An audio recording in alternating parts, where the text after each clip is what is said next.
ஐயோ சார், முதுகுல குத்தி இருக்காங்க சார்.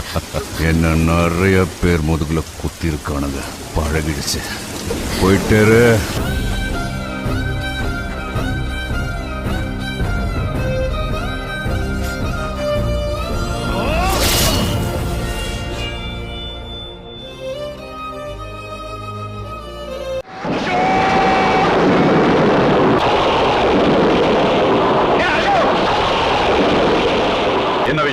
என்ன விஷயம் தான் கேக்குறேன்.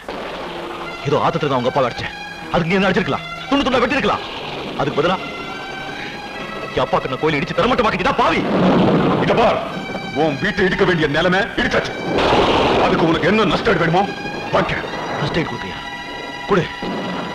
எங்க அப்பாவோட உழைப்பாலையும் வேர்வையாலையும் ரத்தத்தாலையும் உருவான அந்த அன்பு கோயிலை இடிச்சு தள்ளிட்டே, அதை திருப்பி கொடு. ஏய், நீ அந்த வீட்டை மட்டும் இடிக்கலடா, ஒரு உண்மையான நண்பன் மேல வச்சிருந்த தட்பாயிடுச்சு.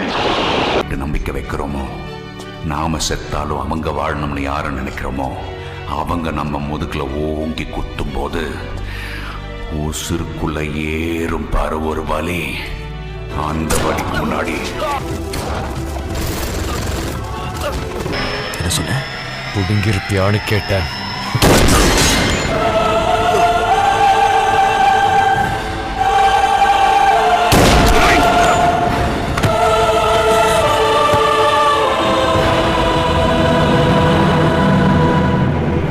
கூட பரமனுக்கு தெரியாம தான் வந்திருக்கேன். அது காரணம் நான் இன்னும் உன் மேல வச்சிருக்கேன்.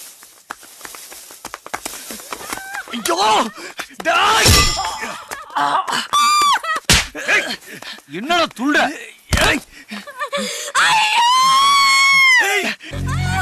கூட்டு போங்க. போதும் தான், நம்ம குடும்ப கௌரவத்தை காப்பாத்திட்டாங்க.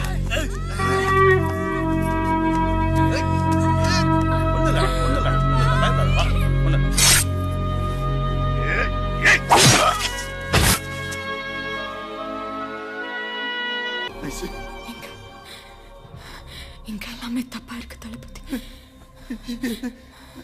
நம்மள ஏமாத்திட்டாங்க.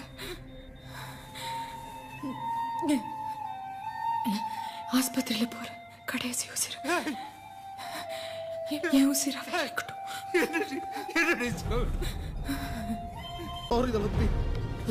Operation success. ஃபிக்ஸ் வந்ததா ப்ராப்ளம்.